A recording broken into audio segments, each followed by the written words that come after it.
기술을 통째로 넘기지 않으면 더 이상 사지 않겠다. 이 최후 통첩을 던진 건 바로 폴란드였습니다. 전쟁 위기에서 한국 무기로 간신히 숨을 붙였던 그 폴란드. 406조 원 예산을 손에 쥐자 태도가 돌변했습니다. 한국밖에 없다며 매달리던 폴란드가 이제는 기술 없이는 안 산다며 압박에 나선 겁니다. 자국군 물량까지 빼주며 무기를 보내준 한국이었는데 돌아온 건 기술 요구였습니다. 하지만 여기서 판이 뒤집힙니다. 한국은 이미 폴란드가 배신하더라도 빠져나갈 수 없는 구조를 먼저 설계해두고 있었습니다. 폴란드의 도발 뒤에 숨겨진 대한민국의 치밀한 큰 그림을 지금 공개합니다. 어디서 듣고 계신가요? 구독과 좋아요 잊지 마세요. 안녕하세요. 저는 미하우 코발스키입니다. 폴란드 국방조달청 협상관으로 일하고 있죠. 2022년 2월 제 책상 위로 떨어진 긴급 보고서는 단 한 문장으로 요약됐습니다. 전쟁이 터졌고 우리 무기고는 텅 비었다고요. 창밖으로 보이는 바르샤바 구시가지는 여전히 평화로웠어요. 하지만 국경 너머에선 포성이 울렸고 우리 군 창고에는 소총조차 제대로 남아있지 않았습니다. 유럽 전역이 공황 상태였죠. 독일은 자국 물량도 모자라 수출을 중단했고 프랑스는 납기를 2년 후로 잡았어요. 미국은 우크라이나 지원에 집중하느라 우리를 뒤로 밀었습니다. 제 전화기는 하루 종일 울려댔지만 돌아오는 답변은 모두 같았어요. 기다리라는 것뿐이었죠. 회의실 탁자를 두드리는 국방장관의 손가락 소리가 아직도 귓가에 생생합니다. 그는 저를 똑바로 쳐다보며 물었죠. 얼마나 빨리 무기를 확보할 수 있느냐고요. 저는 솔직하게 답했습니다. 유럽 업체들은 최소 18개월이 걸린다고요. 그 순간 회의실 안의 공기가 얼어붙었어요. 장관의 표정이 일그러졌습니다. 18개월이면 전쟁이 끝나거나 우리가 무너진 뒤라는 걸 모두가 알았으니까요. 바로 그때였습니다. 제 보좌관이 조심스럽게 한 장의 자료를 건넸죠. 한국이라는 나라가 긴급 납품 제안을 해왔다는 내용이었어요. 저는 처음엔 믿을 수 없었습니다. 한국이요? 자동차나 만드는 나라 아닌가요? 그런데 자료를 펼쳐보니 놀라울 수밖에 없었습니다. K2 전차, K9 자주포, FA-50 전투기까지 라인업이 완벽했어요. 게다가 모두 실전 배치된 검증된 무기들이었습니다. 가장 충격적인 건 납기였습니다. 6개월이요. 독일이 2년 걸린다던 물량을 6개월 안에 넘기겠다는 겁니다. 저는 그 숫자를 보고 웃음이 나왔어요. 허황된 약속이라고 생각했죠. 하지만 선택지가 없었습니다. 국경에선 탱크 소리가 들렸고 우리 군은 냉전시대 장비로 버티고 있었어요. 제가 할 수 있는 건 이 도박에 모든 걸 거는 것뿐이었습니다. 첫 화상회의에서 한지훈이라는 사람을 만났습니다. 한국방산기업 유럽 총괄이라고 소개하더군요. 그는 감정 표현이 거의 없었어요. 제가 납기를 재차 확인하자 그는 담담하게 답했습니다. 자국군 물량 일부를 돌려서라도 약속을 지키겠다고요. 그 말을 듣는 순간 등골이 서늘해졌습니다. 이 사람들은 진심이구나 싶었죠. 자국 군대 무기를 빼서까지 우리를 돕겠다는 건 보통 결단이 아니었으니까요. 계약서에 서명하면서도 불안했습니다. 정말 6개월 안에 가능할까요? 유럽 업체들은 설계 검토만 3개월 걸린다고 했는데요. 하지만 저는 도박을 걸었습니다. 이미 판도는 걸렸고 다른 선택지는 없었으니까요. 만약 이 계약이 실패하면 제 경력도 끝날 거라는 생각이 머릿속을 스쳤어요. 하지만 그건 나중 문제였습니다. 지금 당장 폴란드가 살아남는 게 먼저였죠. 그로부터 2주 후 폴란드 북부 항구에 첫 컨테이너가 도착했습니다. K9 자주포 부품들이었어요. 속도가 믿기지 않았죠. 저는 직접 현장으로 달려갔습니다. 컨테이너 문이 열리는 순간 한국 기술자들이 쏟아져 나왔어요. 그들은 잠도 제대로 안 자고 비행기에서 내린 것 같았습니다. 눈이 충혈된 채로 바로 조립 작업에 들어갔죠. 통역사를 통해 몇 마디 나눴는데 그들은 한국에서 출발하기 전날까지 공장에서 야근을 했다고 했어요. 저는 그 모습을 보면서 묘한 감정이 들었습니다.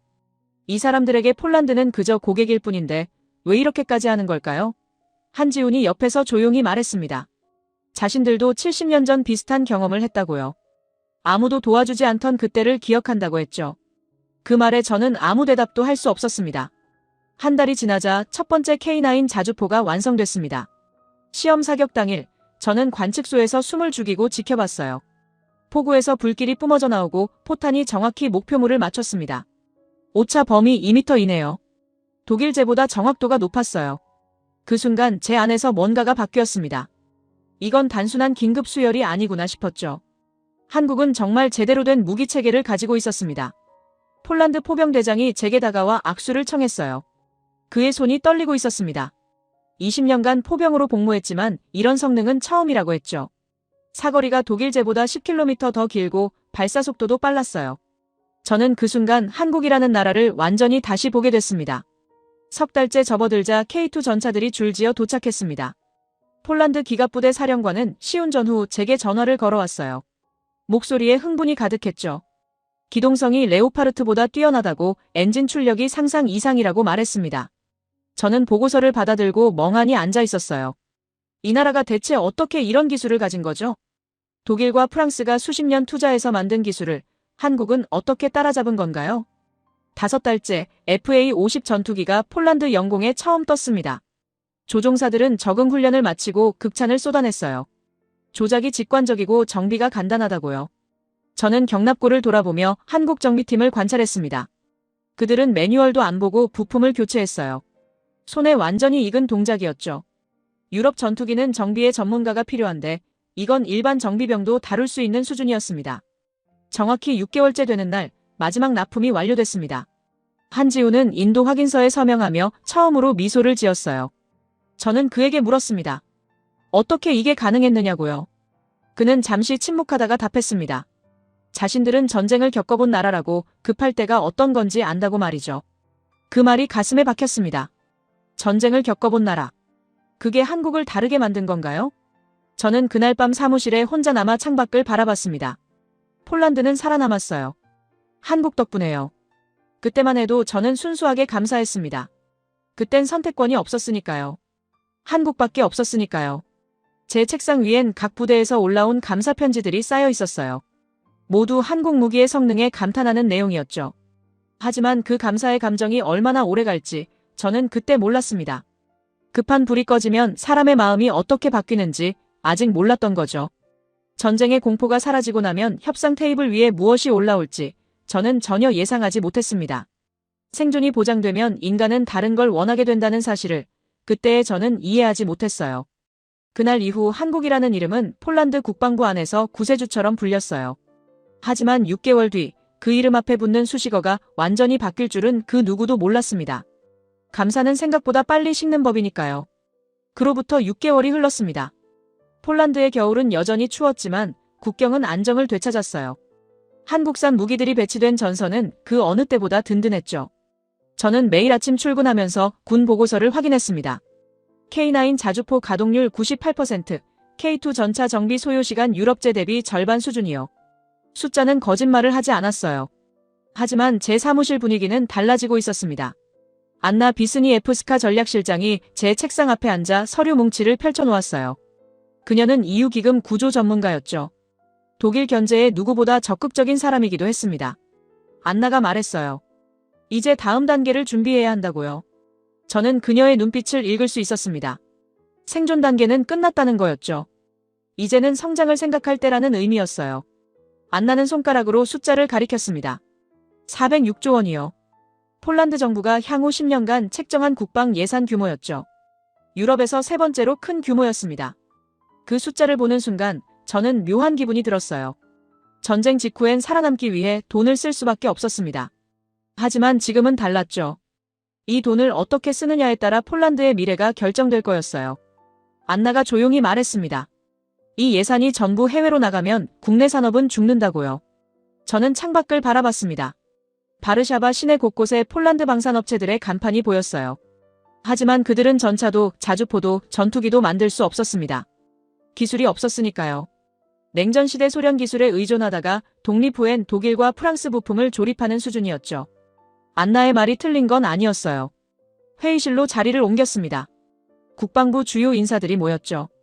재무장관이 먼저 입을 열었어요. 국민들이 불만을 제기하기 시작했다고요. 세금으로 거둔 돈이 외국 기업에만 불리고 있다는 여론이 형성되고 있다고 했습니다. 산업부 장관도 거들었어요. 폴란드 방산 기업들이 줄줄이 문을 닫고 있다고요. 저는 그 말을 듣고 속으로 한숨을 쉬었습니다. 6개월 전만 해도 이런 말을 하는 사람은 없었어요.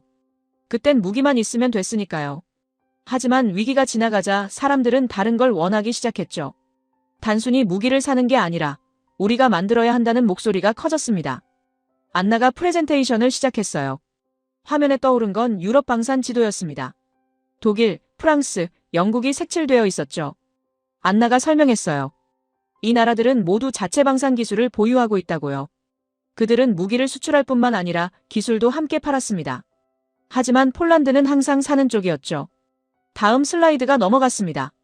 한국과의 계약 내역이 나타났어요. 저는 그 숫자들을 이미 외우고 있었습니다.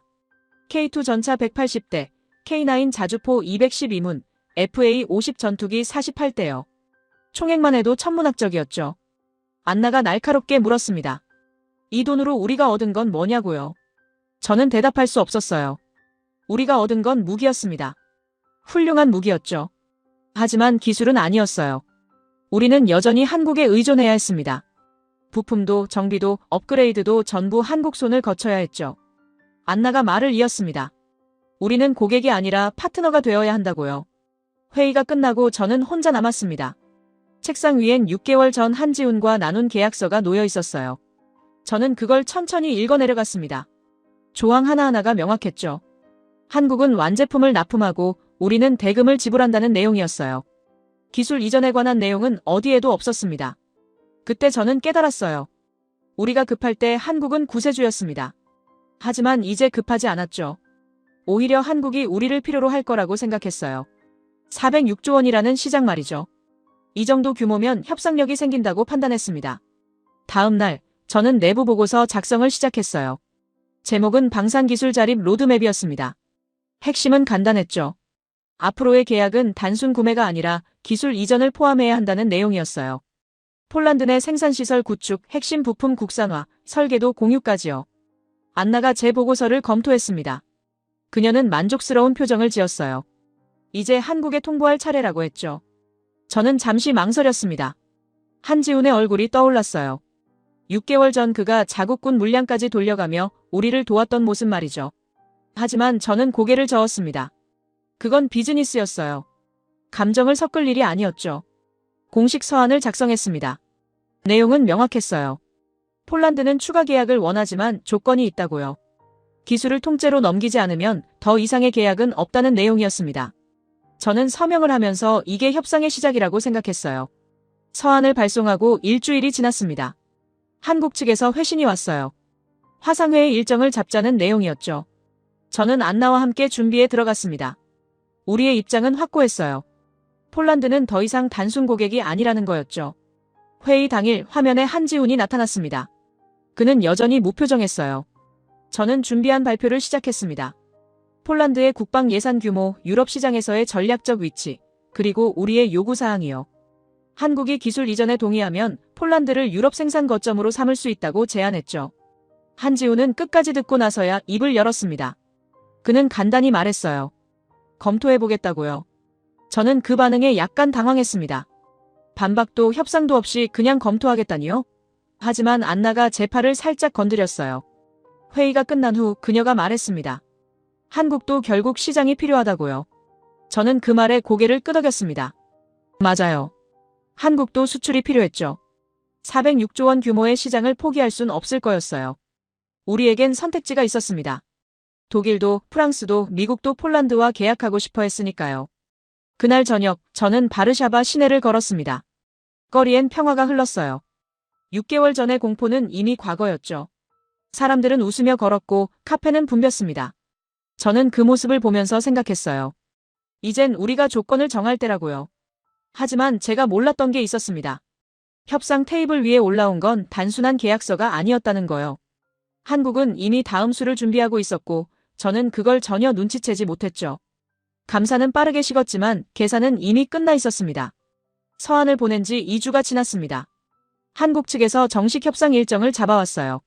장소는 바르샤바 중심가에 있는 호텔 회의실이었죠. 저는 안나와 함께 협상 전략을 다시 점검했습니다. 우리의 목표는 명확했어요. 설계도를 받아내는 것, 그것도 전면적으로요. 회의실에 들어서자 한지훈이 이미 자리에 앉아 있었습니다. 그의 옆엔 2명의 기술진이 동석했어요. 저는 악수를 청하며 그의 표정을 살폈습니다. 여전히 무표정이었죠. 감정을 읽을 수 없는 얼굴이었어요. 하지만 저는 이번엔 달랐습니다.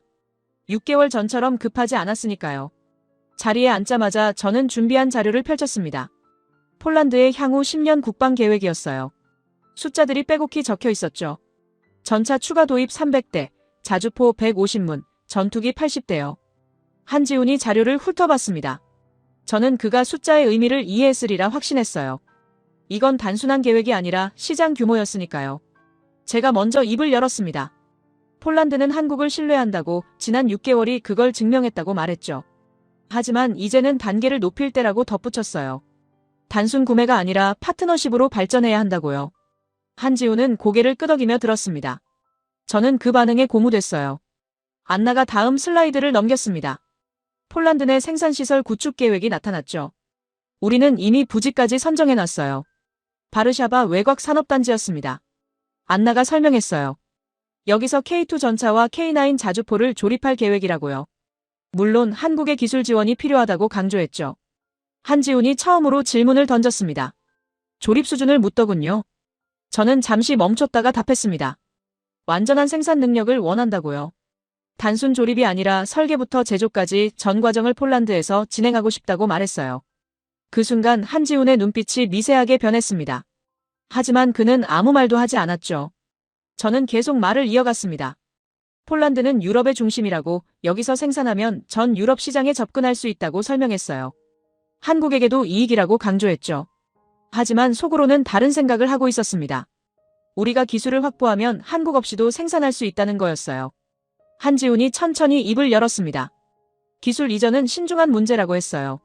단순히 설계도를 넘기는 게 아니라 전체 생태계가 필요하다고 설명했죠. 부품 공급망, 품질 관리 시스템, 기술 인력 양성까지요. 저는 그 말을 듣고 속으로 비웃었습니다. 변명처럼 들렸거든요. 제가 말을 끊었습니다. 폴란드에는 이미 숙련된 엔지니어들이 있다고, 소련 시절부터 무기를 다뤄왔다고 말했어요. 필요한 건 설계도와 핵심 기술뿐이라고 주장했죠. 안나가 거들었습니다. 우리는 이미 독일, 프랑스와도 논의 중이라고요. 그 말이 나가자 회의실 분위기가 미묘하게 바뀌었습니다. 한지훈의 동료 기술진들이 서로 눈빛을 교환했어요. 저는 그 반응을 놓치지 않았습니다. 먹혔다는 생각이 들었죠. 독일 카드가 효과가 있었던 거예요. 저는 더 밀어붙였습니다. 라인메탈에서 레오파르트의 생산 라인을 폴란드로 이전하겠다는 제안을 해왔다고 말했어요. 물론 과장이었습니다. 실제론 초기 논의 단계였죠. 하지만 협상에서 과장은 필요했어요. 저는 한지훈을 똑바로 쳐다보며 말했습니다. 우린 선택지가 많다고요. 한지훈은 잠시 침묵했습니다. 그리고는 조용히 물었어요. 독일이 기술 이전을 약속했느냐고요. 저는 확신에 찬 목소리로 답했습니다. 협의 중이라고, 긍정적이라고요. 사실 독일은 기술 이전에 매우 보수적이었어요. 하지만 한지훈이 그걸 알 리 없다고 생각했죠. 안나가 또 다른 자료를 꺼냈습니다. 유럽 각국의 방산 협력 사례들이었어요. 독일과 스페인의 공동 생산, 프랑스와 이탈리아의 기술 교류요. 안나가 강조했습니다. 유럽 국가들은 서로 기술을 공유한다고, 한국도 유럽 시장에 진입하려면 이 관행을 따라야 한다고 말했죠. 저는 테이블에 손을 얹고 몸을 앞으로 기울였습니다. 핵심을 찌를 때였어요. 제가 말했습니다. 폴란드는 한국의 최대 고객이 될 수 있다고, 하지만 조건이 있다고요. 설계도를 통째로 넘기지 않으면 추가 계약은 어렵다고 분명히 했죠. 한지훈이 대답했습니다. 검토가 필요하다고, 본사와 협의해야 한다고 했어요. 저는 그 반응에 만족했습니다. 거부가 아니라 검토라니요. 이미 절반은 성공한 거나 마찬가지였죠. 저는 더 압박했습니다. 시간이 많지 않다고, 독일도 기다리고 있다고 말했어요. 회의가 끝나고 한지훈 일행이 나갔습니다. 안나와 저는 회의실에 남아 서로를 바라봤어요. 안나가 미소를 지었습니다. 잘했다고, 한국도 결국 우리 조건을 받아들일 거라고 말했죠. 저도 고개를 끄덕였습니다. 이번엔 우리가 주도권을 쥐었다는 확신이 들었어요. 그날 저녁, 저는 국방장관에게 보고했습니다. 협상이 순조롭다고, 한국이 흔들리고 있다고 말했죠. 장관은 만족스러워했어요. 독일 카드를 잘 활용했다고 칭찬까지 했습니다. 저는 그 칭찬에 기분이 좋아졌어요. 사무실로 돌아와 창밖을 바라봤습니다. 바르샤바의 야경이 아름다웠죠. 6개월 전 이 창문 너머로 불안한 미래를 바라봤던 게 기억났어요. 하지만 이젠 달랐습니다.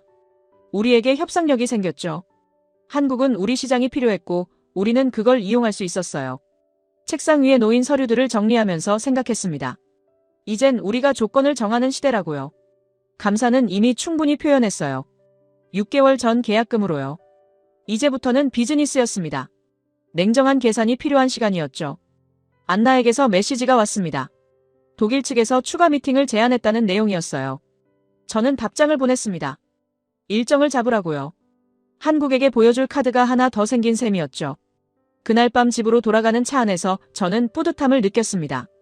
협상관으로서 제 역할을 다하고 있다는 자부심이었어요. 폴란드를 유럽 방산 허브로 만들겠다는 꿈이 현실이 되어가고 있었죠. 한국의 기술과 우리의 시장이 만나면 완벽한 조합이 될 거라고 믿었습니다. 하지만 제가 놓친 게 있었습니다. 한지훈의 침묵이 의미하는 바를요. 그가 아무 말 없이 듣기만 했던 이유를 저는 그저 압박에 굴복하는 신호로만 읽었어요. 협상 테이블 위에 놓인 건 단순한 계약서가 아니라 이미 짜여진 판이었다는 걸 저는 전혀 눈치채지 못했습니다. 이젠 우리가 조건을 정한다고 믿었죠. 하지만 진짜 조건은 이미 다른 곳에서 설계되고 있었습니다. 한 달이 흘렀습니다. 한국 측에서 답변이 왔어요. 화상회의 요청이었죠. 저는 안나와 함께 회의실에 들어서며 자신감이 넘쳤습니다. 지난 한 달간 독일과의 미팅을 3차례나 진행했거든요. 그들도 폴란드 시장에 관심이 많았어요. 저희는 그 사실을 한국에 흘렸죠. 화면에 한지훈이 나타났습니다. 여전히 무표정이었어요. 하지만 이번엔 그의 뒤로 더 많은 사람들이 보였습니다. 본사 임원들인 것 같았죠. 저는 속으로 웃음이 났어요. 한국도 긴장하고 있구나 싶었습니다. 한지훈이 먼저 말문을 열었습니다. 폴란드의 제안을 검토했다고 본사와 깊이 논의했다고 했어요. 그리고는 잠시 멈췄다가 말했습니다. 기술 협력에 동의한다고요. 그 순간 저는 안나와 눈빛을 교환했습니다. 해냈다는 생각이 들었죠. 하지만 한지훈은 계속 말을 이었습니다. 단계적으로 진행하겠다고요. 먼저 일부 설계도를 제공하고 폴란드의 생산 능력을 확인한 뒤 추가 기술을 이전하겠다고 했어요. 저는 잠시 망설였습니다. 전부를 원했거든요. 하지만 안나가 제 다리를 살짝 건드렸어요. 일단 받아들이라는 신호였죠. 제가 물었습니다. 어느 정도 수준의 설계도냐고요. 한지훈이 답했습니다. K9 자주포의 차체 구조와 K2 전차의 장갑 제조 기술이라고요. 저는 속으로 계산했습니다. 완전하진 않지만 시작으로는 충분했어요. 일단 발을 들여놓으면 나머지도 받을 수 있다고 생각했죠. 저는 고개를 끄덕였습니다.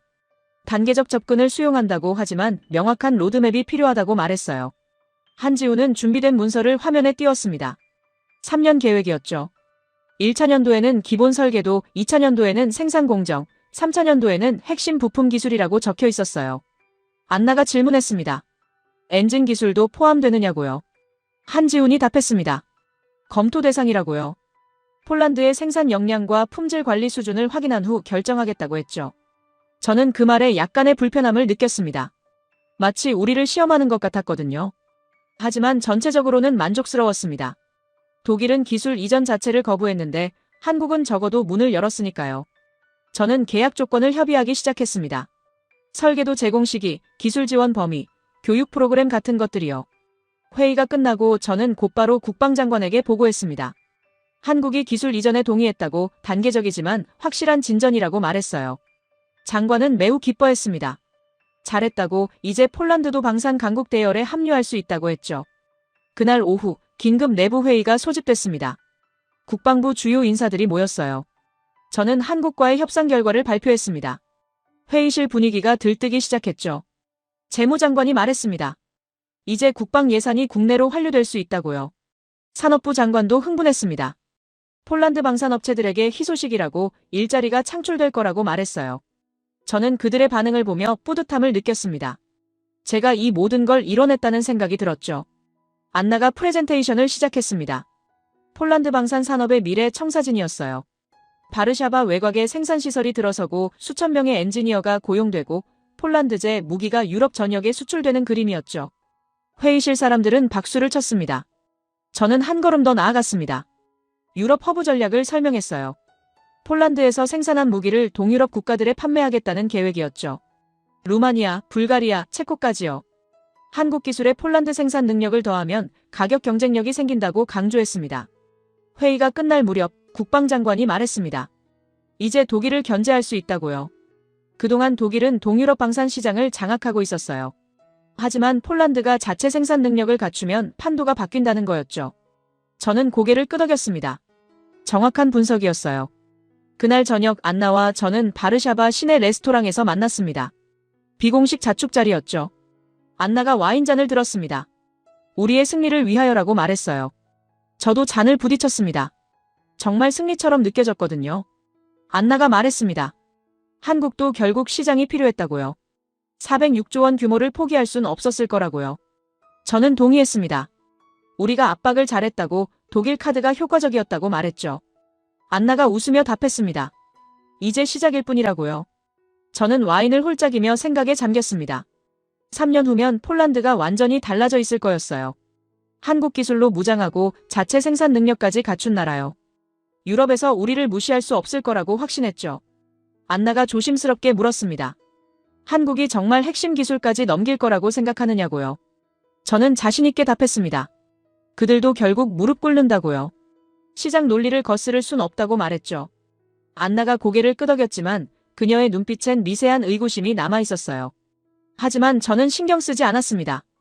이미 첫 설계도를 받기로 약속했잖아요. 그게 중요했어요. 일단 문이 열리면 나머지는 시간 문제라고 생각했죠. 한국이 거부할 명분도 없었어요. 계약서에 단계적 기술 이전이 명시될 테니까요. 집으로 돌아오는 길, 저는 차창 밖을 바라봤습니다. 바르샤바의 밤하늘이 맑았어요. 6개월 전 이 하늘 아래서 전쟁의 공포에 떨었던 게 기억났습니다. 하지만 이젠 달랐죠. 우리는 살아남았을 뿐만 아니라 더 강해지고 있었어요. 그날 밤 침대에 누워 천장을 바라봤습니다. 폴란드 방산 산업의 미래가 눈앞에 펼쳐지는 것 같았어요. 유럽의 새로운 강자로 떠오르는 폴란드요. 그 중심에 제가 있다는 사실이 자랑스러웠습니다. 하지만 제가 모르는 게 있었습니다. 설계도가 전부가 아니라는 사실을요.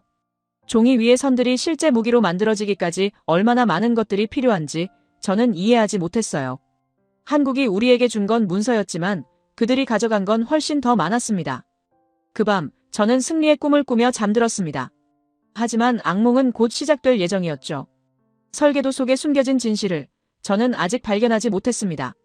설계도가 도착한 건 2주 후였습니다. 대형 봉투에 담긴 USB와 두툼한 문서 파일을 들고 저는 폴란드 방산 기술연구소로 직접 찾아갔어요. 기술진들이 이미 대기하고 있었고 책임자인 야누시 박사가 기대감 가득한 얼굴로 저를 맞이했습니다. 회의실 대형 스크린에 K9 자주포의 차체 구조도가 펼쳐졌어요. 복잡하게 얽힌 선들 사이로 야누시 박사가 화면을 확대하며 설명을 시작했습니다. 전체적인 구조는 파악할 수 있고 제작 공정도 이해할 수 있다는 말에 저는 안도의 한숨을 쉬었어요. 하지만 야누시 박사의 표정이 점차 굳어지면서 화면을 이리저리 넘기며 뭔가를 찾기 시작했습니다. 불안해진 저는 무슨 문제냐고 물었고 그가 한참을 침묵하다 답했어요. 핵심 부분이 빠져있다고요. 저는 의자에서 일어나 화면으로 다가가며 야누시 박사가 가리키는 부분을 봤어요. 사격 통제 시스템 부분이었는데 설계도에는 외형만 그려져 있고 내부 알고리즘은 어디에도 없었습니다. 단지 블랙박스 모듈이라고만 표시되어 있었죠. 다른 기술진이 K2 전차 설계도를 열었습니다. 장갑 제조 기술이라고 했지만 여기도 마찬가지였어요. 장갑판의 두께와 배치는 나와 있었지만 복합 소재 배합비는 없었고 한국 표준 규격 참조라는 문구만 적혀 있었습니다. 회의실 분위기가 싸늘해지면서 저는 야누시 박사에게 이걸로 생산이 가능하냐고 물었어요. 그가 고개를 저으며 불가능하다고, 이건 조립 매뉴얼에 가깝다고 말했습니다. 핵심 기술은 여전히 한국이 쥐고 있다는 거였죠. 당황한 저는 한지훈이 설계도를 준다고 했잖냐며 따졌지만 야누시 박사가 더 자세히 설명했어요.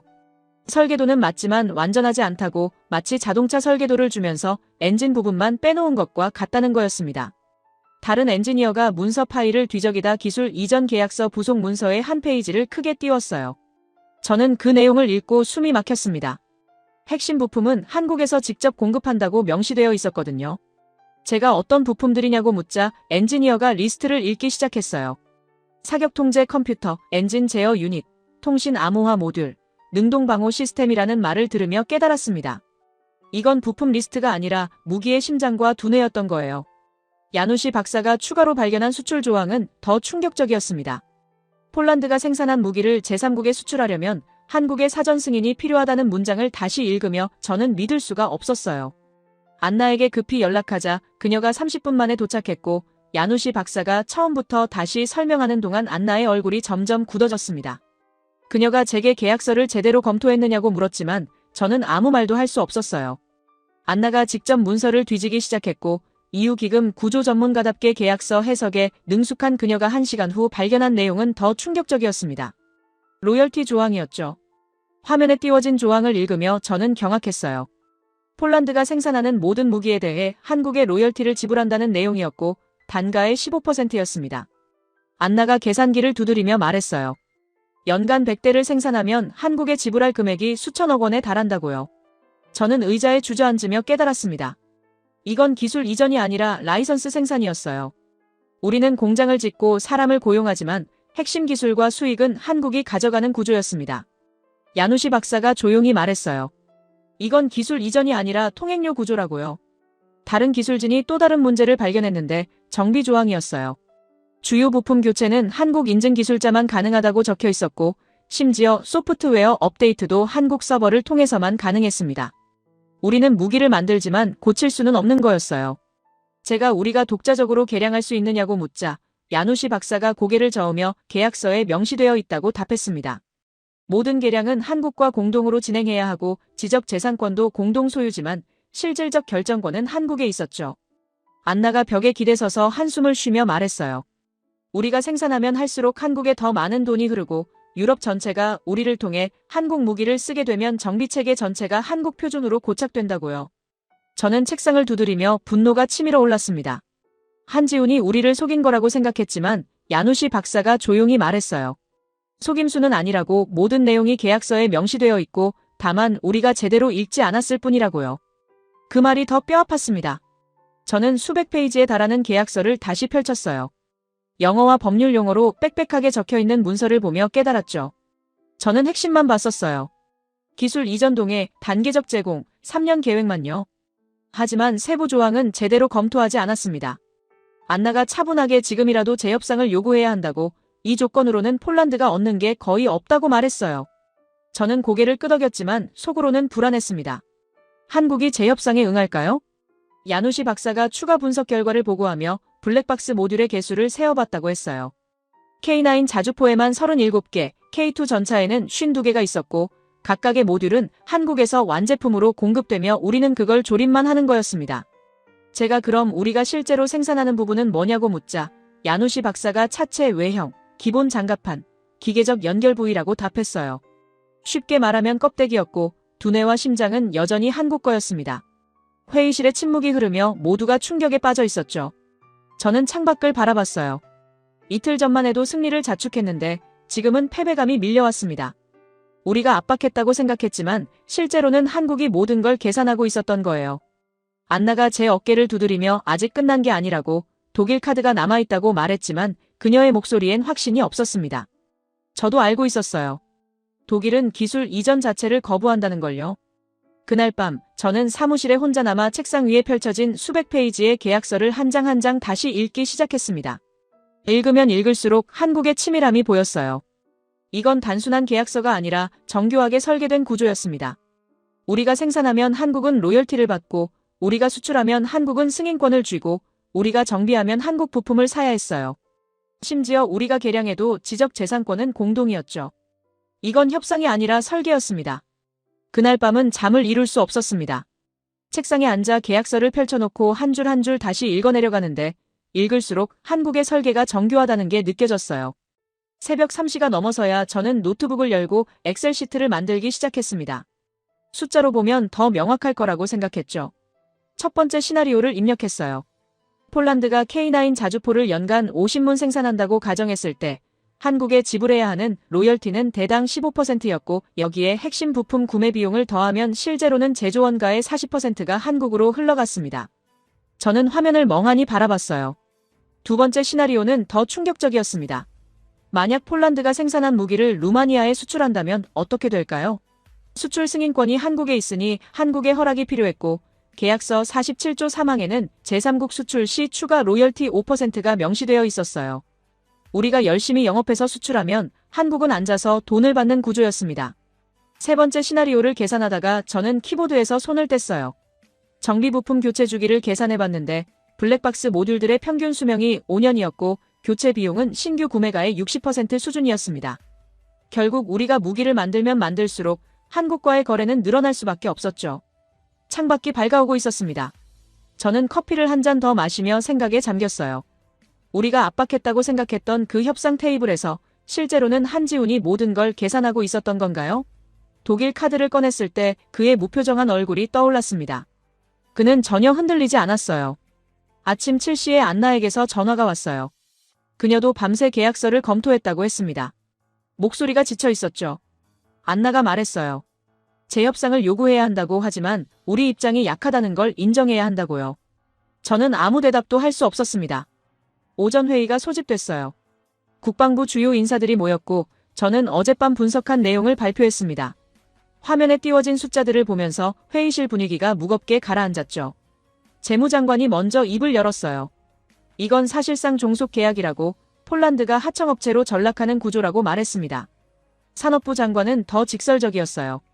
며칠 전 승리를 자축했던 게 무색하다고 우리가 한국에 당했다고 말했죠. 저는 그 말을 들으며 얼굴이 화끈거렸습니다. 협상을 주도했던 사람이 바로 저였으니까요. 하지만 국방장관의 질문이 핵심을 찔렀어요. 그렇다면 대안이 있느냐는 거였습니다. 안나가 대답했어요. 독일과 협상을 재개하거나 한국과 재협상을 시도하거나 아니면 이 계약을 파기하는 방법이 있다고요. 하지만 그녀의 목소리엔 확신이 없었습니다. 저는 각 옵션을 분석하기 시작했어요. 독일의 경우 지난주 미팅에서 그들의 태도를 확인했습니다. 독일은 기술 이전 자체를 거부했고 폴란드를 동등한 파트너가 아니라 시장으로만 봤어요. 게다가 납기는 한국의 3배였고 가격은 2배 높았습니다. 한국과의 재협상은 어떨까요? 저는 한지훈의 얼굴을 떠올렸습니다. 그는 우리의 압박에도 흔들리지 않았고 결국 자신들이 준비한 계약서를 관철시켰어요. 재협상 테이블에서 우리가 무엇을 내세울 수 있을까요? 독일 카드는 이미 소진했고 다른 대안은 없었습니다. 계약 파기는 최악의 선택지였어요. 이미 1차 계약금을 지불했고 설계도도 받았으며 생산시설 부지도 확보한 상태였습니다. 여기서 엎어버리면 모든 게 물거품이 되는 거였죠. 게다가 한국이 그냥 물러날까요? 위약금 조항을 확인해보니 계약금의 3배를 배상해야 했습니다. 회의실에 침묵이 흘렀어요. 모두가 현실을 직면하고 있었습니다. 우리에게 선택지가 없다는 사실을요. 국방장관이 한숨을 쉬며 말했어요. 일단 계약을 진행하되 향후 2차 계약 때 조건을 개선하는 방향으로 가자고요. 하지만 저는 알고 있었습니다. 2차 계약 때도 상황은 크게 다르지 않을 거예요. 왜냐하면 1차로 생산시설을 구축하고 나면 우리는 한국 시스템에 더 깊이 묶이게 되니까요. 정비 인력도 한국 방식으로 훈련받고 부품 공급망도 한국 중심으로 구축되고 전체 운영체계가 한국 표준에 맞춰질 테니까요. 오후에 저는 혼자 바르샤바 거리를 걸었습니다. 맑은 날씨였지만 기분은 우울했어요. 카페에 들어가 창가 자리에 앉아 커피를 주문했죠. 사람들이 평화롭게 거리를 걷는 모습을 보며 생각했습니다. 6개월 전 이 거리는 전쟁의 공포로 가득했었죠. 한국이 우리를 구했던 건 사실이에요. 그때 한국이 아니었다면 폴란드는 훨씬 더 위험한 상황에 처했을 겁니다. 하지만 그 은혜가 이런 구조를 정당화할 수 있을까요? 저는 커피잔을 돌리며 복잡한 감정에 빠졌습니다. 핸드폰이 울렸어요. 야누시 박사였습니다. 추가 분석 결과가 나왔다고 했어요. 저는 카페에서 나와 연구소로 향했습니다. 야누시 박사가 새로운 발견을 보고했는데 소프트웨어 업데이트 구조를 분석해봤더니 모든 시스템이 한국 중앙 서버와 연동되어 있었다고 해요. 이게 의미하는 바는 명확했습니다. 폴란드가 생산한 무기들의 작동 상태, 위치 정보, 성능 데이터가 모두 한국으로 전송될 수 있다는 거였어요. 물론 계약서에는 보안 조항이 있었지만 기술적으로는 가능한 구조였습니다. 저는 야누시 박사에게 물었어요. 이걸 차단할 방법이 있느냐고요. 그가 고개를 저었습니다.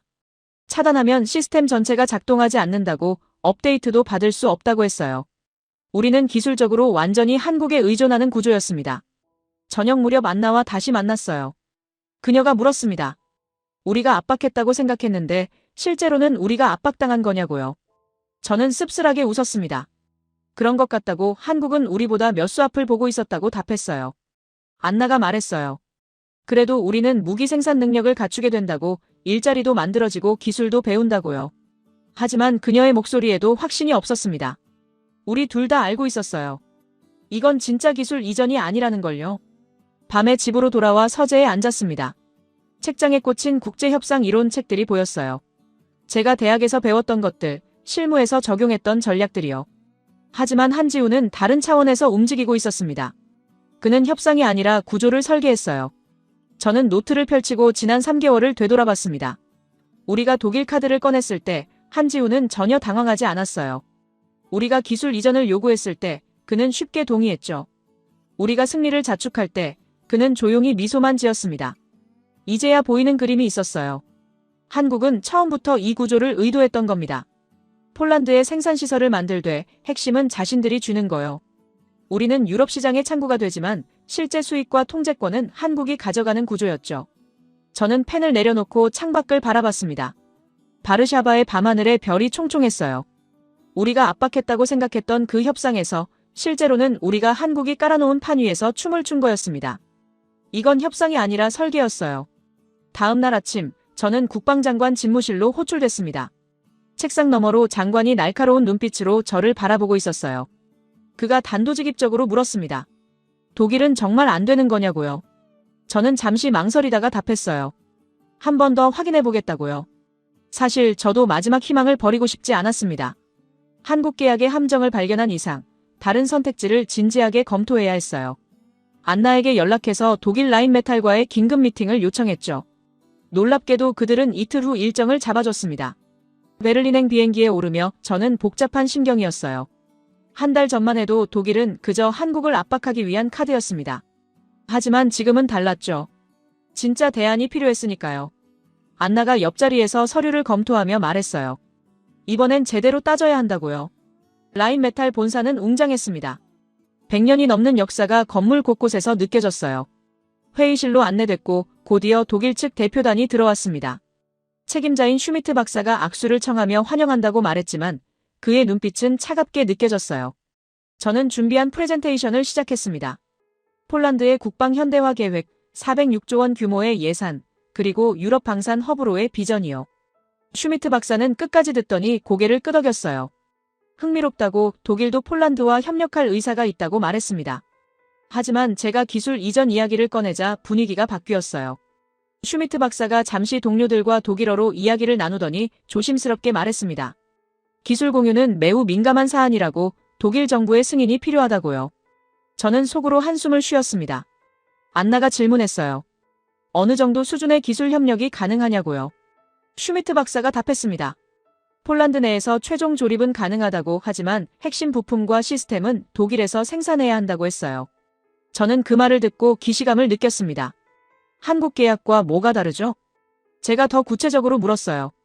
레오파르트 2의 엔진 기술은 이전 가능하냐고요. 슈미트 박사가 단호하게 고개를 저었습니다. 불가능하다고, 그건 독일의 핵심 기술이라고 했어요. 포탑 설계는요? 역시 불가능이요. 사격 통제 시스템은요? 안 된다는 답변이었습니다. 저는 노트북을 열어 한국 계약서와 비교하기 시작했어요. 한국은 적어도 차체 구조와 장갑 제조 기술의 설계도는 좋습니다. 물론 블랙박스가 가득했지만요. 그런데 독일은 아예 설계도 자체를 주지 않겠다는 거였어요. 조립 매뉴얼만 제공하겠다고 했습니다. 안나가 가격을 물었습니다. 슈미트 박사가 제시한 견적서를 보는 순간 저는 숨이 막혔어요. 레오파르트의 한 대당 가격이 한국 K2의 거의 2배였습니다. 게다가 납기는 18개월이었죠. 한국이 6개월 만에 해준 일을 독일은 3배 시간을 요구했습니다. 제가 납기 단축이 가능하냐고 묻자 슈미트 박사가 어깨를 으쓱했어요. 독일 시스템은 정확성을 중시한다고, 서두르면 품질이 떨어진다고 말했습니다. 저는 그 오만한 태도에 치가 떨렸지만 참았어요. 우리에게 선택지가 필요했으니까요. 안나가 조심스럽게 로열티 조항을 물었습니다. 슈미트 박사가 의아한 표정을 지었어요. 로열티요? 그런 건 없다고 했습니다. 대신 모든 부품을 독일에서 구매해야 한다고 했죠. 저는 계산기를 두드렸어요. 결과는 비슷했습니다. 아니, 오히려 더 비쌌어요. 오후 세션에서 정비체계에 대한 논의가 이어졌습니다. 독일 측 기술진이 설명했어요. 모든 주요 정비는 독일 인증센터에서 진행해야 한다고, 폴란드의 센터를 만들려면 최소 5년이 걸린다고 했습니다. 한국은 현장에서 바로 기술 지원을 해줬는데 말이죠. 제가 물었어요. 그럼 전시 상황에서는 어떻게 하느냐고요. 슈미트 박사가 답했습니다. 독일 기술진을 파견한다고요. 저는 어이가 없었습니다. 전쟁 중에 독일 기술자가 올 때까지 기다리라는 소리였어요. 저녁 무렵 슈미트 박사가 조용히 제게 다가왔습니다. 커피를 마시며 비공식 이야기를 나누자고 하더군요. 근처 카페로 자리를 옮겼고 그가 솔직하게 말했어요. 독일 정부는 폴란드를 파트너보다는 시장으로 본다고요. 그의 말이 계속됐습니다. 폴란드가 자체 생산 능력을 갖추면 독일 일자리가 줄어든다고 정치적으로 받아들여질 수 없다고 했어요. 저는 커피잔을 내려놓으며 물었습니다. 그럼 왜 협상 테이블에 앉았느냐고요? 슈미트 박사가 씁쓸하게 웃었어요. 폴란드가 한국과 계약하는 걸 견제하기 위해서라고 독일은 동유럽 시장을 포기할 수 없다고 말했습니다. 저는 그제야 깨달았어요. 우리는 독일에게도 그저 카드일 뿐이었던 거예요. 호텔로 돌아와 안나와 마주 앉았습니다. 그녀가 한숨을 쉬며 말했어요. 독일은 안 되겠다고, 기술도 안 주고 가격은 비싸고 태도는 오만하다고요. 저는 고개를 끄덕였습니다. 한국이 차라리 나았어요. 적어도 그들은 납기는 지켰으니까요. 안나가 조용히 말했어요.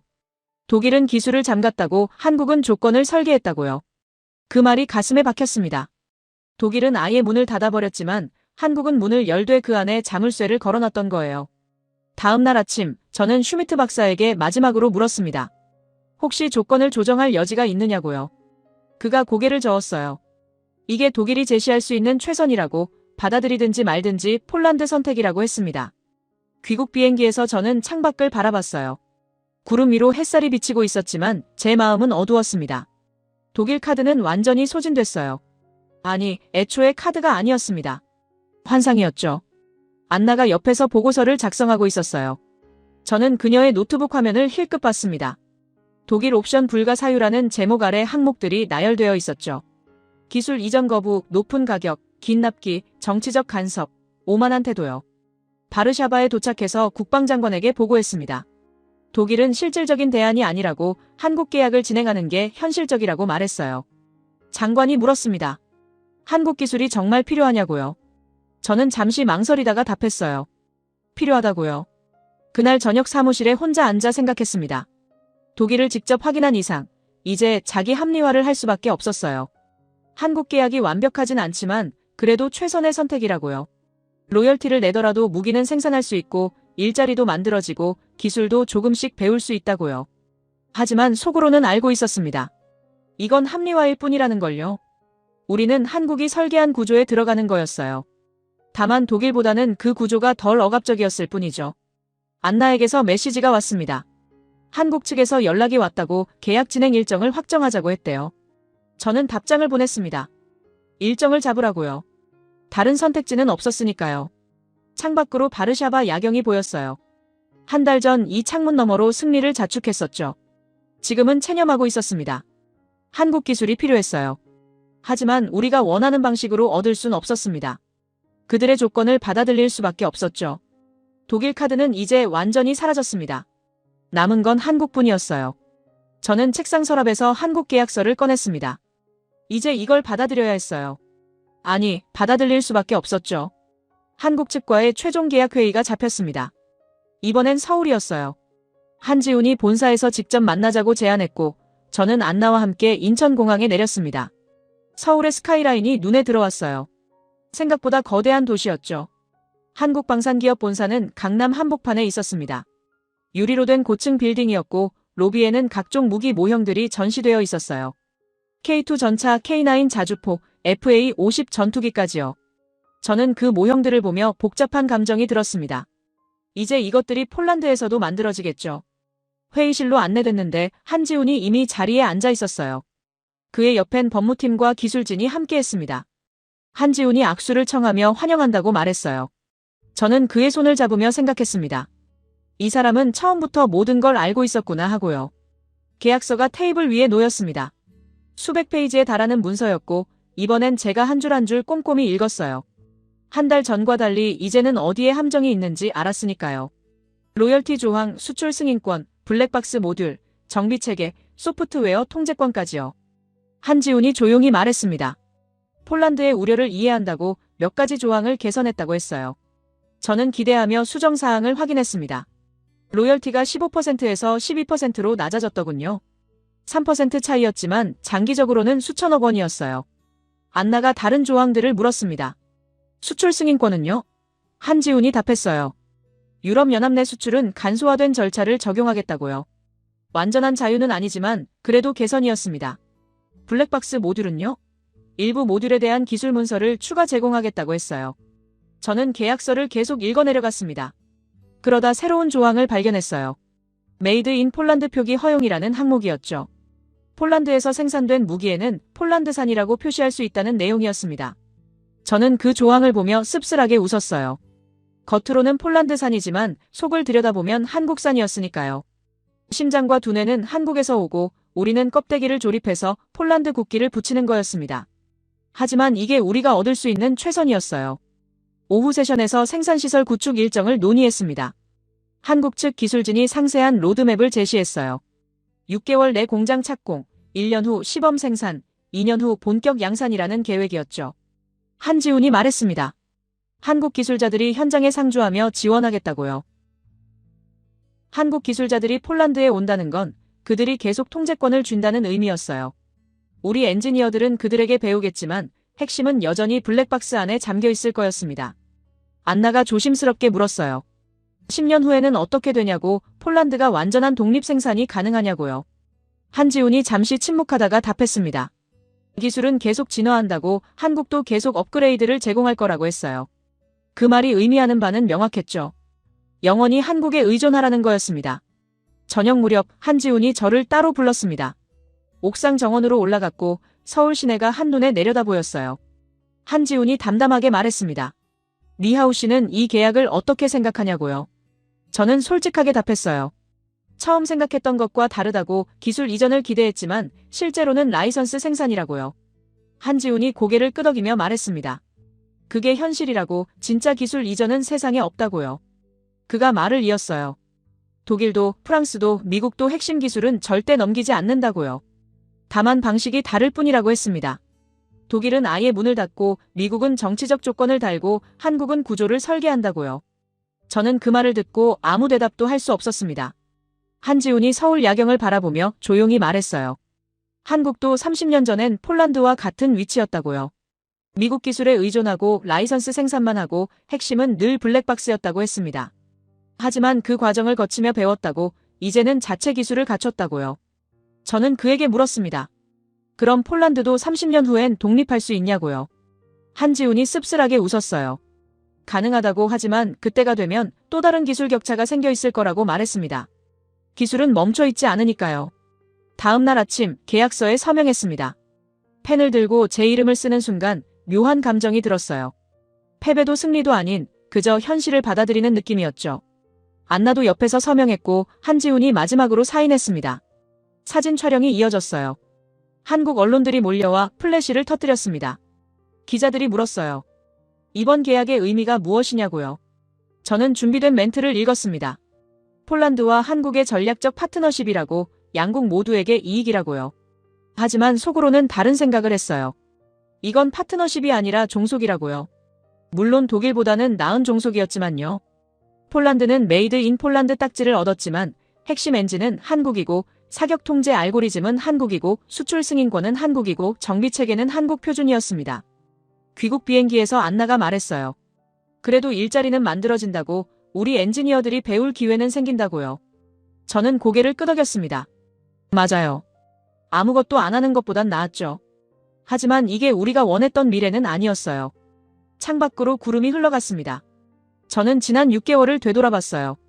전쟁의 공포에서 시작해 한국의 긴급 지원을 받고 감사했다가, 오만해졌다가, 압박했다가, 충격받았다간 체념하기까지의 여정이었죠. 급한 불은 꺼졌습니다. 폴란드는 무기 생산 능력을 갖추게 될 거예요. 하지만 판은 한국 것이었어요.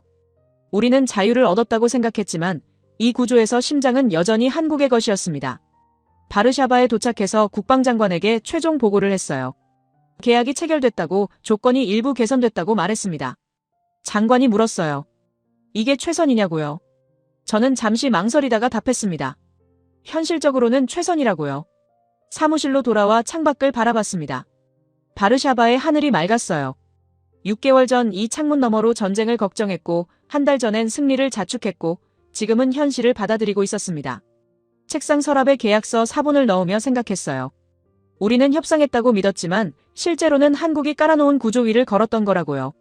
압박했다고 생각했지만 모든 것은 이미 계산되어 있었습니다. 폴란드는 방산 강국의 꿈을 꿨습니다. 하지만 우리가 도달한 곳은 한국 방산 시스템의 유럽 지부였어요. 독립적인 생산자가 아니라 정교하게 설계된 생태계의 일부가 된 거였죠. 저는 노트에 한 줄을 적었습니다. 급한 불은 껐다. 하지만 판은 한국 것이었다. 이게 지난 6개월의 진실이었어요. 그리고 앞으로 10년, 20년, 30년의 현실이 될 거였습니다. 창밖으로 해가 지고 있었습니다. 새로운 시대가 시작되고 있었어요. 폴란드가 무기를 만드는 시대요. 하지만 그 무기의 심장은 여전히 한국에서 뛰고 있었습니다.